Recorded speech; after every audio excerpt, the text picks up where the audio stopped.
बोलिए कृष्ण कन्हैया लाल की। श्री सतगुरु महाराज की।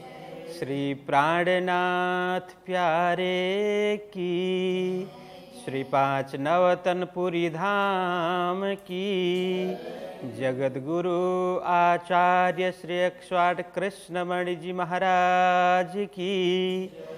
परमहंस बाबाजी लक्ष्मीदास महाराज की। समस्त सुंदर साथ की। साल नव से 90 मास नो हुए रसूल को जब रूह अल्लाह मिसल गाजी हो सैया उतरे तब। सैया उतरे तब। बोलिए कृष्ण कन्हैया लाल की। सभी धर्म प्रेमी सद्धर्म परायण सुंदर साथ जी को प्रेम प्रणाम। आप सभी को सुप्रभात। सुंदर साथ जी, हम सभी बीतक प्रशिक्षण में सम्मिलित हैं। तो कल हमने बीतक की 15वीं चौपाई तक की चर्चा श्रवण की। अब आगे की चर्चा सद्गुरु श्री देवचंद्र जी महाराज की जीवन लीला शुरू होती है। 16वीं चौपाई में उनके प्राकट्य का वर्णन है। किस तरह से वे प्रकट हुए, कहाँ पर प्रकट हुए और उनकी जीवन लीला किस तरह से आगे चली, इस विषय में अब आगे बताते हैं लालदास जी महाराज। तो 16वीं चौपाई हम श्रवण करते हैं कि संबत 1638 आशोज सुदी 14 को जन्मदिन श्री देवचंद्र जी आए प्रगटे मारवाड़ों में। अब ये 16वीं चौपाई का भाव हम श्रवण करते हैं। पहले क्या वो साक्षियाँ दी, कब प्रकट हुए? तो साल 990 मास 9 हुए रसूल को। जब यहाँ रसूल का मतलब पत्रवाहक, संदेशवाहक, संदेश देने वाले। कैसा संदेश? कि ज्ञान का संदेश, धर्म का संदेश।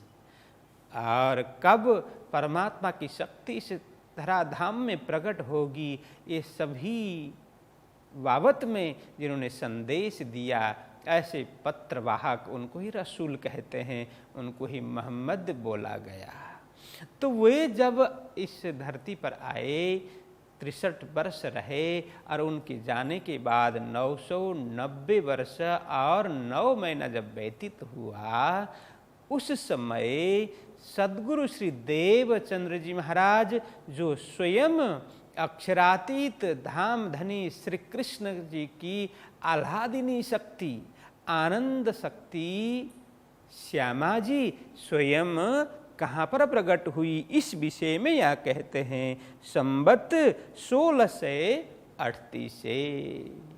संबत विक्रम संबत की बात है, 1638। उसको यदि ईस्वी सन के रूप में, ईस्वी सन के हिसाब करें तो ईस्वी सन 1581 होता है। तो संबत 1638 से आशोज सुदी 14 को, आश्विन महीना, सुदी मतलब शुक्ल पक्ष, आश्विन महीना शुक्ल पक्ष और 14 मतलब चतुर्दशी तिथि। आश्विन महीना शुक्ल पक्ष और चतुर्दशी तिथि के शुभ दिन जन्मदिन श्री देवचंद्र जी, जन्मदिन श्री देवचंद्र जी महाराज का वह जन्मदिन है। आए प्रकटे मारवाड़ में, वे मारवाड़ प्रदेश में तब यह अखंड भारत हुआ करता था। जैसे ही भारत से पाकिस्तान अलग हुआ, भारत का विभाजन हुआ, अभी यह मारवाड़ प्रदेश पाकिस्तान में पड़ता है। तो यह भौगोलिक विभाजन हुआ तो आए प्रगटे मारवाड़ में, मारवाड़ प्रदेश में वे प्रकट हो गए। कौन? श्री देवचंद्र जी महाराज। उनके अंदर कौन? स्वयं अक्षरातीत धाम धनी श्री कृष्ण जी की आह्लादिनी शक्ति, श्यामा राधा जी की ही शक्ति देवचंद्र जी महाराज के तन में प्रकट हो गई। और कहते हैं तामे गाम उमरकोट मत्तु मेहता घर अवतार, माता जो कुंवरबाई ताको कहो विस्तार। लालदास जी महाराज यहाँ समझा रहे हैं, वर्णन कर रहे हैं। हे सुंदर साथ जी, तो ये मारवाड़ कहाँ पर? मारवाड़ के अंदर कहाँ पर? तो उमरकोट ग्राम में। मारवाड़ एक प्रदेश है, उसके अंदर एक उमरकोट कस्बा है, गांव है। वहाँ पर कौन रहते थे? मत्तु मेहता घर अवतार। वो मत्तु मेहता नाम के एक बड़े ही भजनिक, बड़े ही शुद्ध आत्मा वहाँ रहते थे, मत्तु मेहता। उनके घर में सद्गुरु श्री देवचंद्र जी महाराज प्रकट हुए। ये स्वयं श्यामा जी के अवतार स्वरूप है, इसलिए यहाँ अवतार शब्द प्रयोग किया। ये अवतार का मतलब जैसे हम प्रचलित अवतार समझते हैं विष्णु भगवान के अवतार, तो यह उन अवतार में नहीं, लेकिन अवतार क्या है? किसी भी शक्ति विशेष का प्रकट होना। इस धरती पर किसी भी विशेष कार्य के लिए परमात्मा की शक्ति को लेकर के प्रकट होना, अवतरण होना, उसको अवतार कहा है। तो मत्तु मेहता के घर में उन्होंने अवतार धारण कर लिया। उनके माताजी का नाम क्या है? माता जो कुंवरबाई। कुंवरबाई माताजी का नाम है। ताको कहों विस्तार। अब मैं यह प्रसंग में प्रवेश कर चुका हूँ। अब मैं विस्तार पूर्वक सद्गुरु श्री देवचंद्र जी महाराज की जीवनी, उनकी गाथा, उनकी कथा, जीवन लीला मैं विस्तार पूर्वक वर्णन करता हूँ, क्योंकि यह विशेष कथा है। लालदास जी महाराज हमें समझा रहे हैं। तो आगे 18वें चौपाई में हम प्रवेश करते हैं। जब जन्मे मारवाड़ में घर अति आनंद नर नार, यह बधाई ब्रह्मांड में त्रिगुण समेत विस्तार। तो लालदास जी महाराज क्या कहते हैं, बड़ा ध्यान से श्रवण करना। जब जन्मे मारवाड़ में, मारवाड़ उमरकोट गांव में, जब सद्गुरु श्री देवचंद्र जी महाराज के रूप में साक्षात श्यामा जी महारानी की शक्ति प्रकट हो गई, तो क्या हुआ? कहते हैं घर अति आनंद नर नार। घर में तो आनंद छाया ही, आनंद हुआ ही, लेकिन गांव में, समाज में भी, महिला पुरुष सब में वो आनंद उल्लास छाया। घर अति आनंद नर नार। कोई भी महापुरुष प्रकट होते हैं, महान आत्मा कहीं पर प्रकट होती है, तो वहाँ का वातावरण भी बड़ा सुंदर होता है, बड़ा वहाँ पॉजिटिव वाइब्रेशन प्रकट होने लगता है। सबको कुछ न कुछ एहसास होता है कि कुछ अच्छा हो रहा है, कहीं सुकून मिल रहा है, कहीं सकारात्मक ऊर्जा मिल रही है, ऐसा सबको एहसास होता है। सद्गुरु श्री देवचंद्र जी महाराज के रूप में साक्षात श्यामा जी का प्रागट्य हुआ है। इसीलिए मात्र घर में नहीं, समग्र समाज में वो आनंद उल्लास फैल गया। नर नारी सबको आनंद प्राप्त हुआ। आगे कहते हैं केवल उसी गांव की बात नहीं है, उसी एक प्रदेश की बात नहीं है, केवल भारत की बात नहीं है, तो ये तो क्या बोलते हैं, केवल विश्व की बात भी नहीं है। और यहाँ समझने जैसा क्या है, यह बधाई ब्रह्मांड में उनके प्रकट होने की बधाई तो समग्र ब्रह्मांड को प्राप्त हुई। क्यों? क्योंकि उनका अब कार्य ही ऐसा होने वाला है। ये केवल किसी पूर्व कर्म के कारण उनका प्राकट्य नहीं हो रहा है, ये तो साक्षात धाम धनी अक्षरातीत श्री कृष्ण की इच्छा से वे प्रकट हुए हैं। क्यों? क्योंकि ये त्रिगुण को मुक्त करने के लिए, ज्ञान देने के लिए, सबको आनंद प्रदान करने के लिए वे प्रकट हुए हैं। इसलिए उनके प्राकट्य की बधाई तो केवल घर के लोगों को नहीं, उस समाज के लोगों को नहीं, उमरकोट गांव को ही नहीं, मारवाड़ प्रदेश को ही नहीं, भारतवर्ष को ही नहीं, यह तो कहाँ तक, यह बधाई पूरे ब्रह्मांड में जितने भी है त्रिगुण, सभी जीव सृष्टि हो, ईश्वरी सृष्टि हो, ब्रह्म सृष्टि हो, और उसके साथ साथ जो सबके पालनहार, जो त्रिगुण का पालनहार विशेष रूप से ब्रह्मा विष्णु महेश, उन सबको भी यह बधाई है। वो कहते हैं त्रिगुण समेत विस्तार, ये उनके प्रागट्य की बधाई तो समग्र त्रिगुण को है, मतलब ये विश्व ब्रह्मांड को ही है। ब्रह्मा विष्णु महेश को भी खूब खूब बधाई है। सभी प्रसन्न हैं, सभी उत्साहित है, सभी गदगदित हैं देवचंद्र जी महाराज प्रकट होने पर। क्यों?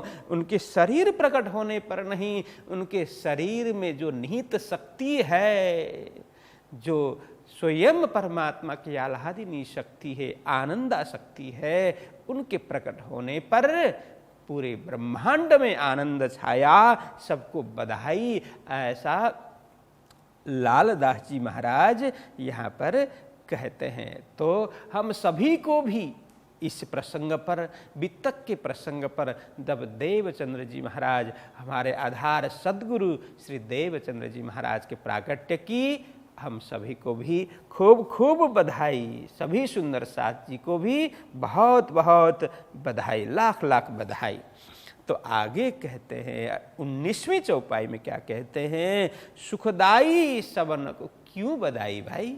तो यहाँ स्पष्ट खुलाते हैं, सुखदाई सबन को अखंड करनहार, विश्व वंदे अक्षर लो, सुके परीक्षित सो कहो विचार। तो यहाँ अब स्पष्ट हुआ क्यों सबको बधाई, क्यों आनंदित हो रहे हैं, क्यों उल्लसित हो रहे हैं, क्यों मुग्ध हो रहे हैं, क्यों इतने प्रसन्न हो रहे हैं सभी। ये बधाई यह क्यों है? तो कहते हैं सुखदाई सबन को, सबको सुख देने वाले, सबको आनंद देने वाले, वो आनंद के ही तो अवतार हैं। क्योंकि राज्य को भी आनंद प्रदान करने वाले, वो स्वयं आनंद के ही स्वरूप है, इसलिए आनंद स्वरूपा कहा जाता है। श्यामा जी को क्या कहा जाता है? आनंद स्वरूपा। तो राज्य की आनंद शक्ति श्यामा जी, वही सब सखियों को भी आनंद प्रदान करती है। केवल परमधाम की बात नहीं, अब तो देवचंद्र जी महाराज के तन के अंदर वो शक्ति प्रकट हुई है। वो कैसी शक्ति? तो कहते हैं सुखदाई सबन को, सबको सुख देने वाले, सबको आनंद देने वाले, सबको प्रसन्नता देने वाले, सबको शांति देने वाले। ऐसे और आगे कहते हैं केवल क्षणिक आनंद नहीं, क्षणिक सुख नहीं, क्षणिक शांति नहीं, वो कहते हैं अखंड करनहार, अखंड आनंद देने वाले। केवल देने वाले नहीं, जो आनंद अनुभव कर रहे हैं वे सबको अखंड मुक्ति देने वाले, सबको वो अखंडता प्रदान करने वाले। ऐसे करणहार मतलब अखंड करणहार, अखंड आनंद प्रदान करने वाले, अखंड मोक्ष प्रदान करने वाले।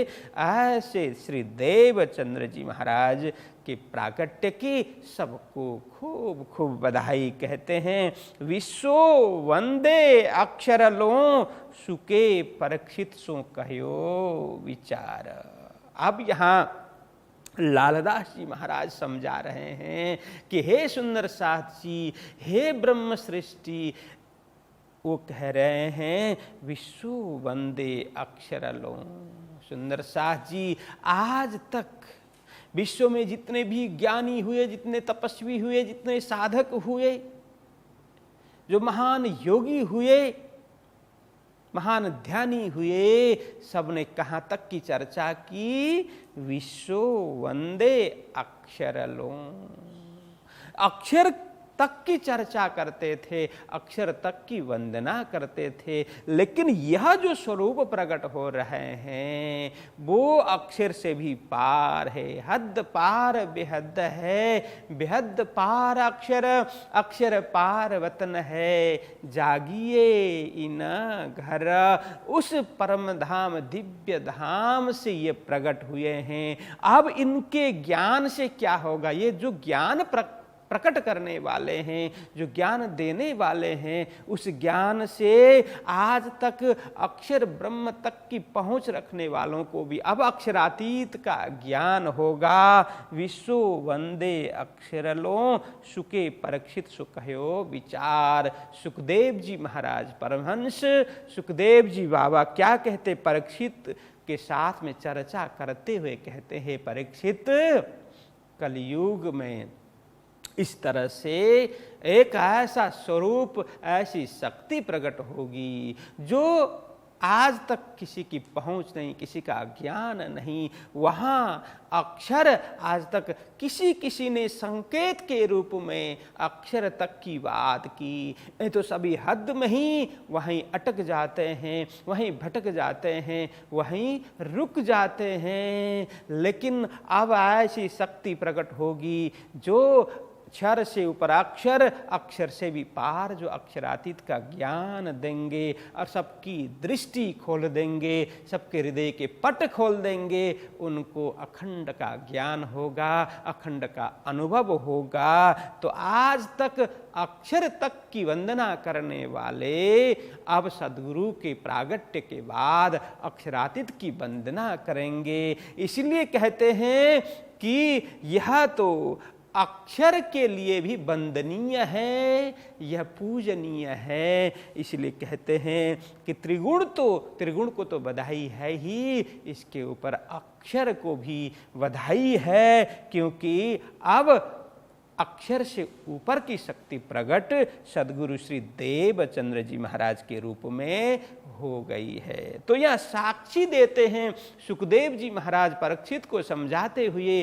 श्रीमद् भागवत के 12 स्कंद का शायद द्वितीय श्लोक, द्वितीय अध्याय में वो साक्षी देते हुए कहते हैं। तो यह साक्षी श्लोक के रूप में एक श्लोक है, देवापि संतनोर्भ्राता मरुश्चेक्ष्वाकुवंशजः कलापग्राम आसाते महायोग बलान्वितो ताविहैत्य कलेरन्ते वासुदेवानुशिक्षितो वर्णाश्रमयुतं धर्म पूर्ववत प्रथयिष्यतः।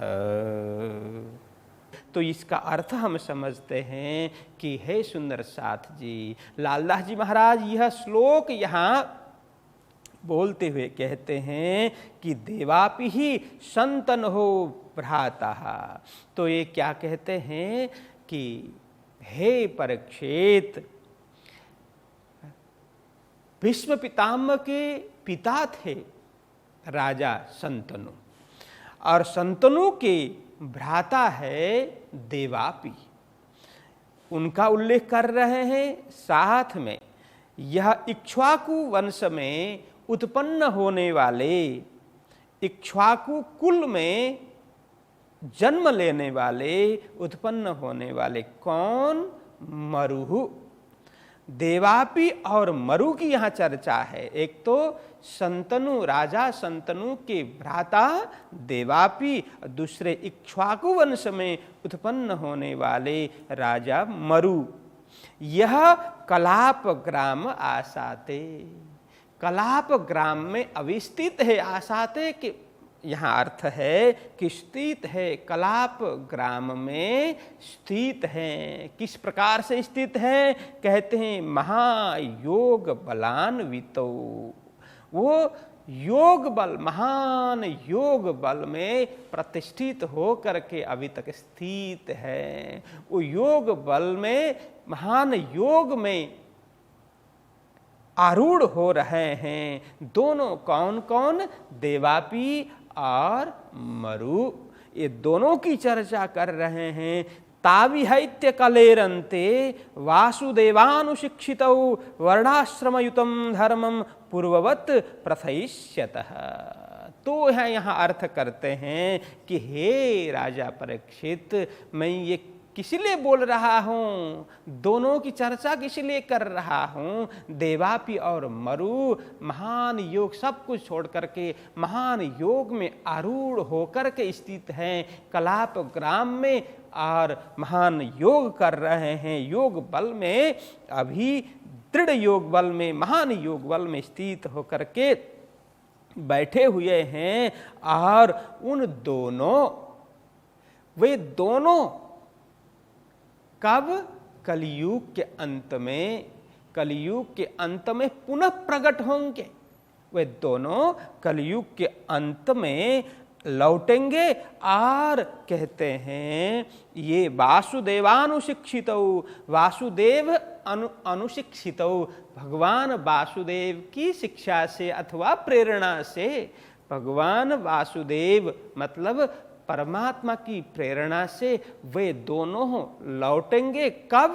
कलियुग के अंत में। क्या करेंगे?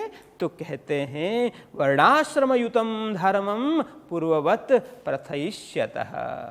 पूर्ववत्, पहले की तरह वर्णाश्रम युक्त धर्म की स्थापना करेंगे। ये साक्षी के रूप में परमहंस सुखदेव जी महाराज राजा परीक्षित को समझा रहे हैं। हे परीक्षित, इस तरह से देवापी एवं मरु, ये दोनों अभी इस समय वर्तमान में कलाप ग्राम में महान योग बल में स्थित होकर के रह रहे हैं। वे दोनों कलियुग के अंत में लौटेंगे, कलियुग के अंत में प्रकट होंगे। और क्या करेंगे? भगवान की, परमात्मा की प्रेरणा से, उनकी शिक्षा से, उनकी आज्ञा से, उनके आदेश से क्या करेंगे? पूर्ववत वर्णाश्रम धर्म की स्थापना करेंगे, उसको फिर पुनः जागृत करेंगे। यह श्लोक का भाव है। तो यहाँ साक्षी इसलिए दे रहे हैं। अब लालदास जी महाराज यहाँ समझाते हैं कि सतयुग के बीजभूत इनो बीच रहे विस्तार, होवे सब में जाहिर अखंड एक करण हार। वो कहते हैं हे सुंदर साथ जी, ये साक्षी जो भागवत में, अन्य पुराणों में, उपनिषदों में, वेद में किसी न किसी रूप में, संकेत के रूप में, गुण रहस्य के रूप में यह साक्षियां मिलती है। लेकिन इसका ज्ञान तब होगा जब तारतम्य ज्ञान प्राप्त करके उसे चाबी के द्वारा हम खोलने का प्रयत्न करेंगे तो आसानी से यह रहस्य समझ में आ जाएगा। वह कहते हैं सतयुग के बीजभूत इनो विचर है विस्तार। अभी तक जिसकी चर्चा हो रही है, तो देवचंद्र जी महाराज के प्रागट्य की चर्चा हम श्रवण कर रहे थे, वो उसी चर्चा, उसी कड़ी को जोड़ते हुए, उसी प्रसंग को जोड़ते हुए वो लालदास महाराज कहते हैं कि सतयुग के बीजभूत इनो बीच रहे विस्तार।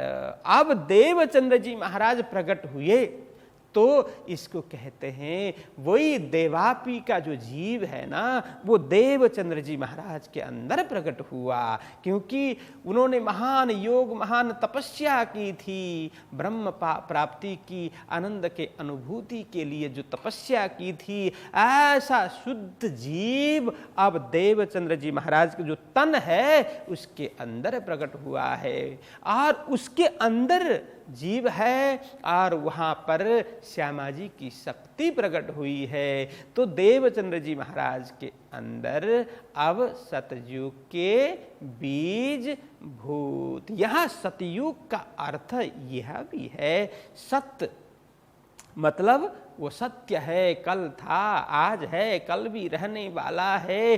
वो कौन सा? वो परम धाम, और उसके अलावा तो कोई सत्य नहीं है। परमात्मा, उनके अलावा कोई सत्य नहीं है। परमात्मा एवं परम धाम वही सत्य है, क्योंकि इसका कोई आदि एवं अंत नहीं है, वही एकमेव सत्य है।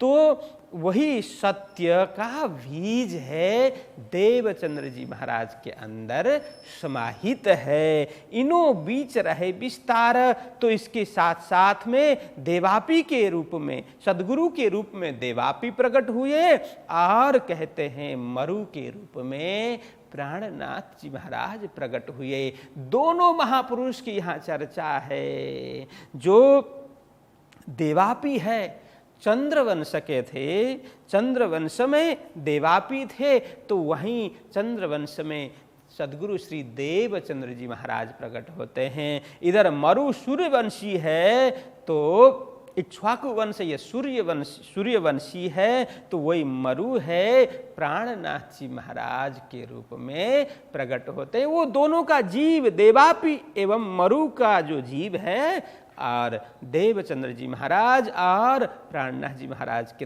तन में प्रकट हुआ है, क्योंकि वो महान योगी थे इसीलिए। और उनको अब सुखानुभूति, वो आनंद की अनुभूति कौन करा रहे हैं कि देवचंद्र जी महाराज के अंदर साक्षात श्यामा जी की शक्ति और प्राणनाथ जी महाराज के अंदर राज्य की शक्ति, ऐसा उल्लेख है।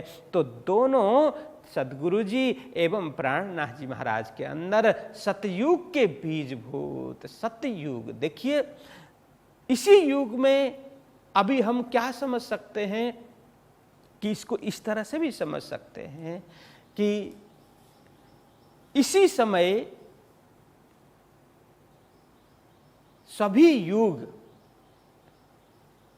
प्रकट हो सकते हैं। कैसे? यहाँ हम साथ में बैठे हैं, किसी के मन में सत्य भावना प्रकट हो, सकारात्मक ऊर्जा प्रकट हो, सबके कल्याण की भावना हो, परमात्मा के स्वरूप लीला धाम का चिंतन चलता हो, तो उसके लिए वो सतयुग है। और यहीं पर साथ में तो बैठे हैं, लेकिन चिंतन धारा है वो नकारात्मक चल रही है, और ईर्ष्या द्वेष की भावना अंदर अंदर चल रहे हैं। तो उसके लिए वो युग, उसी समय वो क्षण कलयुग का क्षण होगा। इसीलिए सुबह से शाम तक हमारे अंदर सतयुग, त्रेतायुग, द्वापर युग, कलयुग चलते ही रहते हैं। जैसे तीन गुण है ना, सत्य, रज, तम, ये तीन गुण है, हमारे जीवन को प्रभावित करते रहते हैं। हम पूरे दिन में कभी सत्गुणी बन जाते हैं, कभी रजगुणी बन जाते हैं, कभी तमगुणी बन जाते हैं। सतगुणी बन गए तो हमारे लिए वो सतयुग है, और तमोगुणी बन गए तो हमारे लिए वो कलयुग है। इसलिए युग कोई ऐसा परिवर्तन नहीं, अपने आप में परिवर्तन आ जाए तो युग परिवर्तन हो गया। तो अब सदगुरु श्री देवचंद्र जी महाराज का हृदय इतना पवित्र है, उनके अंदर परमधाम की शक्ति प्रकट हो गई, मतलब वो सतयुग प्रकट हो गया। प्राणनाथ जी महाराज के अंदर परमधाम की, परमात्मा की शक्ति प्रकट हो गई, मतलब उनके अंदर भी सतयुग प्रकट हो गया। तो सतयुग के बीजभूत इनो बीच रहे विस्तार। दोनों सदगुरु एवं देवचंद्र जी महाराज के अंदर यह पूर्ण रूप से यह ज्ञान निहित है। अब होवे सब में जाहिर।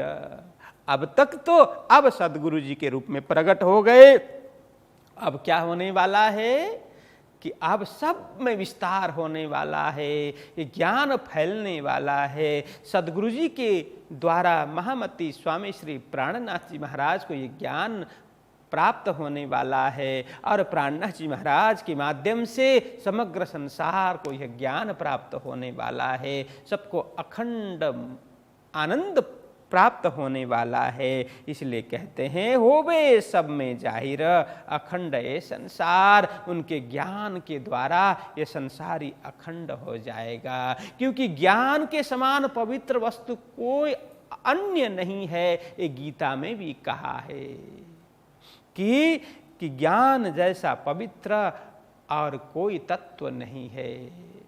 तो ऐसा पवित्र, ऐसा दिव्य ज्ञान सद्गुरु के द्वारा प्रकट होने वाला है और प्राणनाथ जी के द्वारा सबको ये प्राप्त होने वाला है। सब यह समग्र संसार, यह विश्व ब्रह्मांड ही अखंड होने वाला है। मतलब सबको ज्ञान की दृष्टि मिल जाएगी, क्षर यह क्षीर नीर विवेक हो जाएगा, सत्य सत्य विवेक हो जाएगा। सत्य क्या है, असत्य क्या है, झूठ क्या है, हकीकत क्या है, ये सब पता चल जाएगा और झूठ को असत्य को परित्याग करेंगे, सत्य को ग्रहण करेंगे और अखंड आनंद प्राप्त सबको होगा। तो इस तरह से बात यहाँ कह रहे हैं। आगे सोई वेद कतेव में इनों की लिखी शाख और उपनिषद भागवत में लिखी वाणी कई लाख।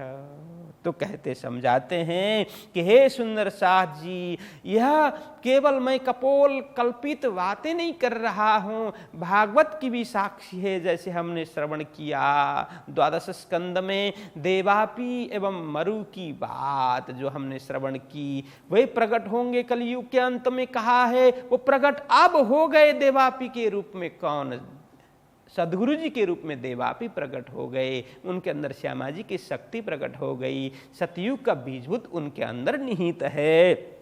ये सभी पहले ही चर्चा की गई है, संकेत के रूप में रहस्यात्मक ढंग से, गुप्त रूप से यह साक्षियां मिलती है। वेदों में, उपनिषदों में, पुराणों में ये साक्षियां मिलती है। कहते हैं सोई वेद कतेव में, यहाँ वेद का मतलब वेद है, उपनिषद है, पुराण है, सबको लिया गया।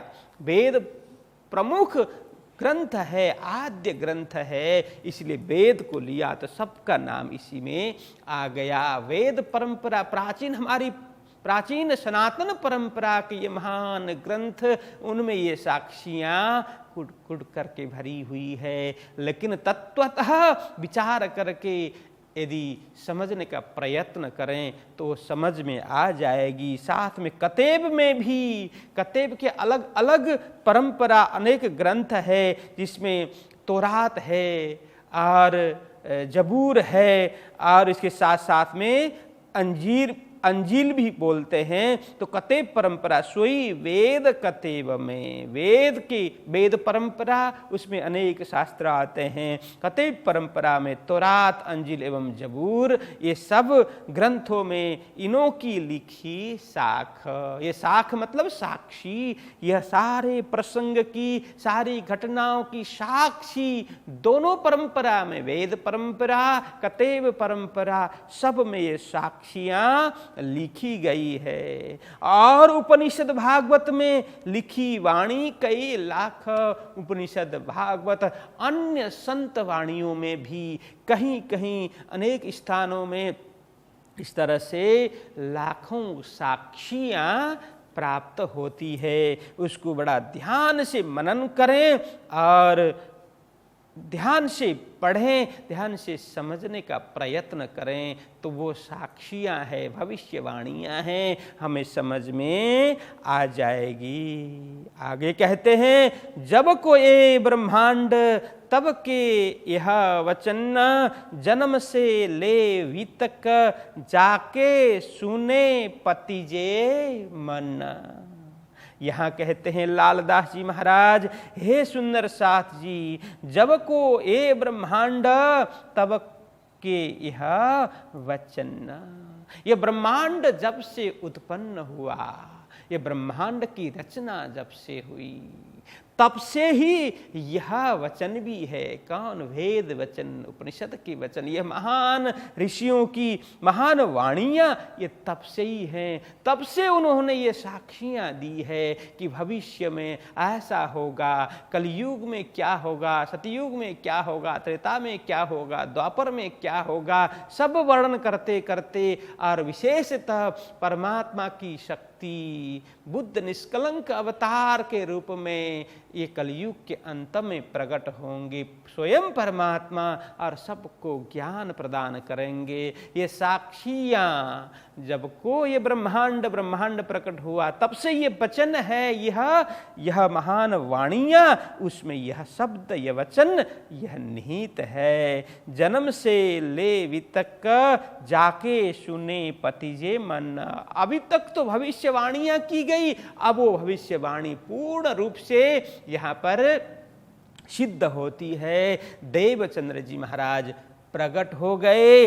अब उनकी चर्चा यहाँ पर जन्म से लेकर के उनकी चर्चा हम यहाँ श्रवण करते हैं। जाके सुने पतिजे मन। पतिजे मतलब विश्वास।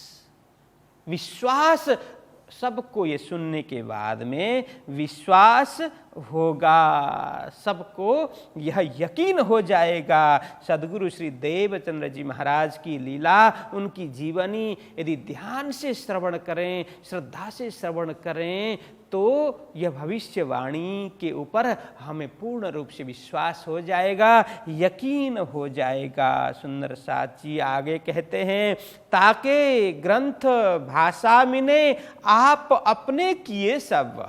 यह भविष्यवाणी है ना, इसमें कई ग्रंथ है, तो कहते हैं कि ताके ग्रंथ भाषा मिने, तो अनेक ग्रंथ है और सब ने अलग अलग भाषा में इसकी व्याख्या की है, अलग अलग शैली द्वारा इसकी व्याख्या की है, इसका भाव प्रकट किया है। आप अपने किए सब, आप अपने मतलब अपने अपने तरीके से, अपने अपने ढंग से, अपनी अपनी शैली से, अपनी अपनी भाषा के द्वारा अनेक धर्म ग्रंथों में इस प्रकार की बात साक्षात परब्रह्म परमात्मा इस धराधाम में प्रकट होंगे अलग अलग रूप में, विशेष करके बुद्ध अवतार के रूप में, और सबको अखंड आनंद प्रदान करेंगे। ये अनेक शास्त्रों में, अनेक धर्म ग्रंथों में, अनेक महान ऋषियों की, महान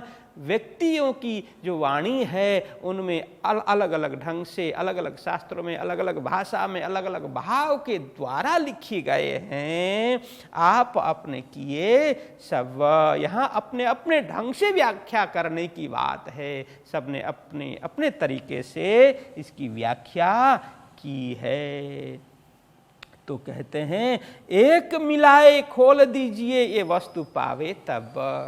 तो सब अपने अपने ढंग से पढ़ते भी है, कोशिश भी करते हैं, लेकिन उसकी आंटी है ना खुलती नहीं है, उसका रहस्य उजागर नहीं होता है, उसकी यथार्थता समझ में नहीं आती है, इसलिए उलझन में पड़ जाते हैं। तो यहाँ लालदास जी महाराज कहते हैं, अब तो ऐसा ज्ञान प्रकट होने वाला है, वो तारतम्य ज्ञान, बस उसको लेकर के उसके टॉर्च लाइट के द्वारा हम उस वाणी को देखें, उस चाबी लेकर के उस कपाट को खोलने जाएंगे, कपाट खोलने का प्रयत्न करेंगे तो खुल जाएगा। कपाट खुलते ही हमें साक्षात दर्शन हो जाएंगे, वो ज्ञान की धारा प्रकट हो जाएगी, कोई संदेह नहीं रहेगा, कोई आशंका नहीं रहेगी, लेकिन सबको मिलान करके एक मिलाए खोल दीजिए, एक तारतम्य ज्ञान को मिला करके। अब अभी तक तारतम्य ज्ञान प्रकट हुआ नहीं है। अब देवचंद्र जी महाराज के अंदर जो सतयुग के बीजभूत वो तारतम्य, महान तारतम्य ज्ञान अंदर प्रकट होने वाला है, वो लेकर के आए हैं, अब बाहर प्रकाशित होने वाला है। बस उसके प्रकाश से यदि उन भविष्यवाणियों को मिलान करके, उनको इकट्ठा करके, उनको साक्षियां देख देख करके क्या कहना चाह रहे हैं वो तारतम्य ज्ञान के द्वारा समझने का प्रयत्न करते हैं, तो ये समझ में आ जाएगा सदगुरु जी वही करने वाले हैं कि तारतम्य के द्वारा ये सब आंटी घूंटी को खोल देने वाले हैं, इस रहस्य को उजागर कर देने वाले हैं। एक मिलाए खोल दीजिए। अब सदगुरु जी तारतम्य ज्ञान के द्वारा उन सब रहस्यात्मक वाणी को स्पष्ट करने वाले हैं। तभी यह वस्तु पावे तब यह भविष्यवाणियां हैं, संकेत के रूप में लिखी गई वाणियां हैं, वो सबको स्पष्ट हो जाएगी, उसका अर्थ समझ में आ जाएगा। यह वस्तु मतलब परमात्मा का दिव्य ज्ञान, ब्रह्म ज्ञान सबको प्राप्त हो जाएगा सदगुरु जी के कृपा प्रताप से। उनके तारतम्य रूपी चाबी से जब खोल देंगे, ताला खोल देंगे, फिर सबको वो ज्ञान मिल जाएगा। यह वस्तु पावे तब सबको यह ज्ञान, यह वस्तु, यह अखंड वस्तु प्राप्त हो जाएगी। तो इस तरह से फिर आगे अब कहते हैं कितनी चौपाई में, 24वीं चौपाई में, कि सोई शरत कुरान में लिखी 120 बरस।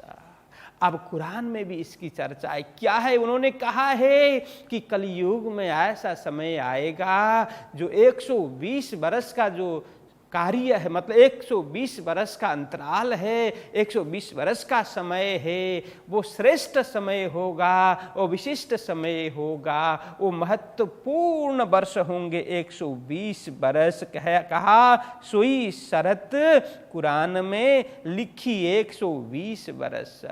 वहाँ पर 120 बरस की चर्चा की है, लेकिन उन्हें इसका कोई अर्थ मालूम नहीं है। 120 बरस वो सबसे उत्कृष्ट वर्ष होंगे। उस समय, वह समय सबसे महत्वपूर्ण समय होगा, सबके आत्म जागृति के लिए वो महत्वपूर्ण समय माना जाएगा। तो 120 बरस क्या है वो भी यह स्पष्ट खुला देते हैं।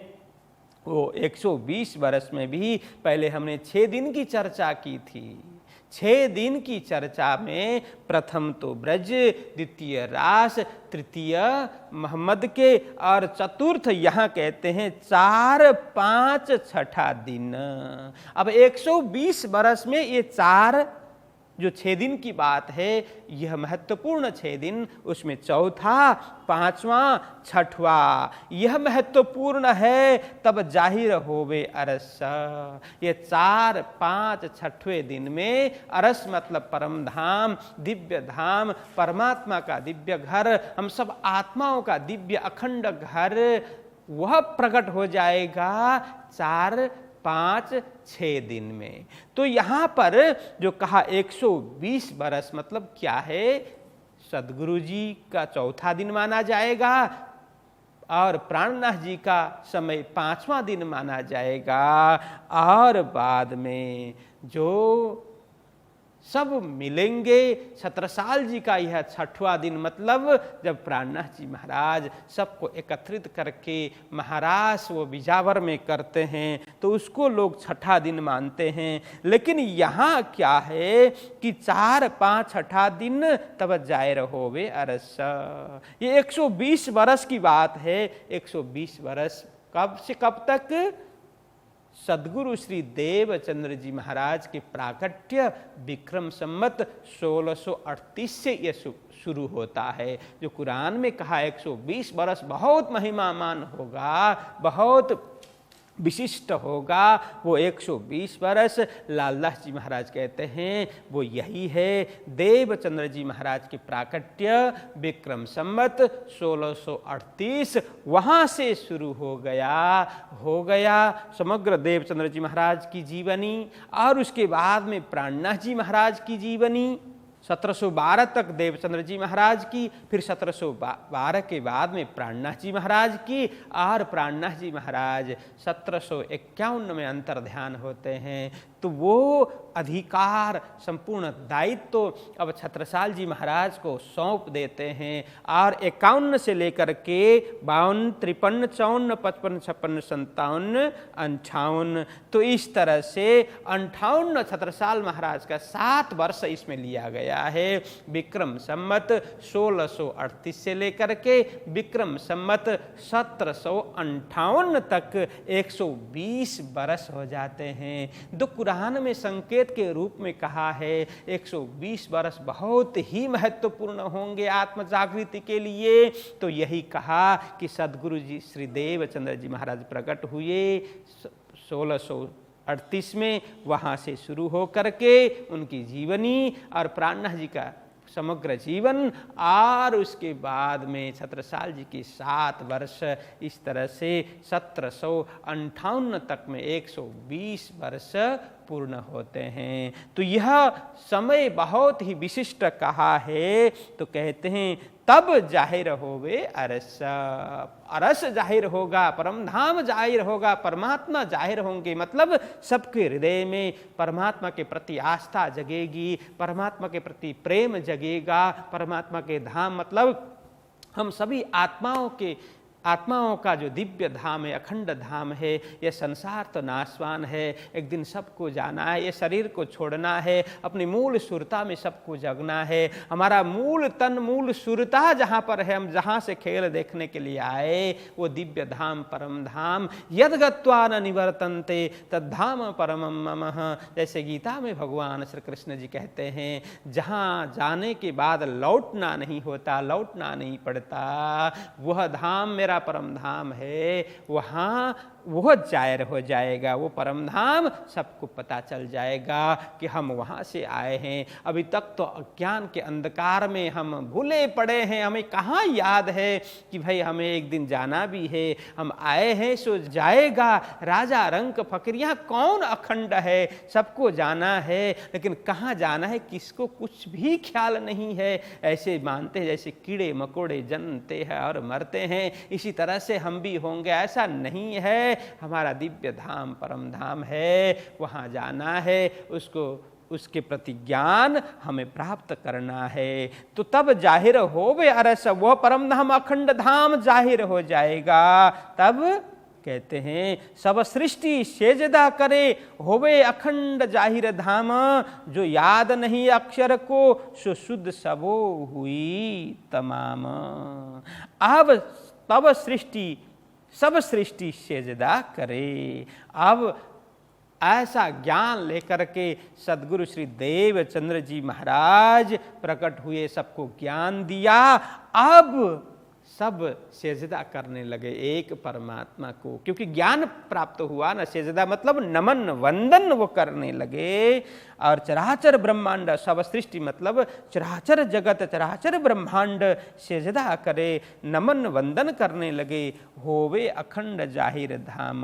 इस तरह से जब अखंड जाहिर होगा, परमात्मा जाहिर होंगे, प्रकट होंगे, तो सब ज्ञान की दृष्टि प्राप्त कर लेंगे, फिर सजदा करेंगे, नमन करेंगे, वंदन करेंगे, फिर उपासना करेंगे। जो याद नहीं अक्षर को सो शुद्ध सब हुई तमाम। जो दिव्य परम धाम के रहस्य को अक्षर ब्रह्म भी नहीं जानते थे, उनको भी परमधाम 25 पक्ष के अंदर रहते हुए भी उन्हें भी यह ज्ञान प्राप्त नहीं था। इस रहस्य को अक्षर ब्रह्म भी नहीं जानते थे। अब यह सदगुरु जी की कृपा से क्या हुआ कि सो शुद्ध सबो हुई तमाम। शुद्ध मतलब ज्ञान, वह ज्ञान सबो हुई तमाम, सभी को संपूर्ण रूप से ज्ञान होने लग गया।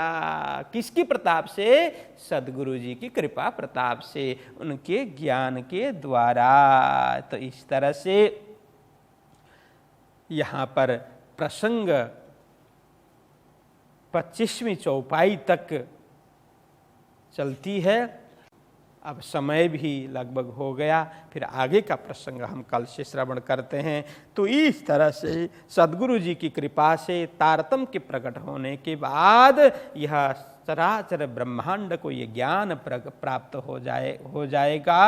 और जो ज्ञान अक्षर ब्रह्म को भी उपलब्ध नहीं है, वे भी इससे अनभिज्ञ हैं। वही ज्ञान सद्गुरु जी की कृपा से तारतम्य के प्राप्त होने के बाद सबको प्राप्त हो जाएगा, सबको यह समझ आ जाएगी, संपूर्ण को वह परम धाम और परमात्मा के विषय में जानकारी होगी। बोलो कृष्ण कन्हैया लाल की, सद्गुरु महाराज की, श्री प्राणनाथ प्यारे की।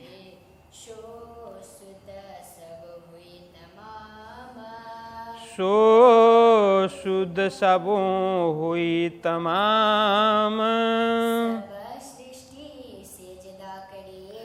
सब सृष्टि सेजदा करे, होवे अखंड जाहिर धाम, जो याद नहीं अक्षर को,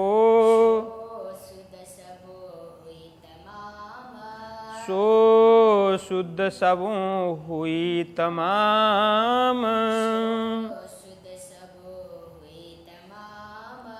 सो शुद्ध हुई सब हुई तमाम।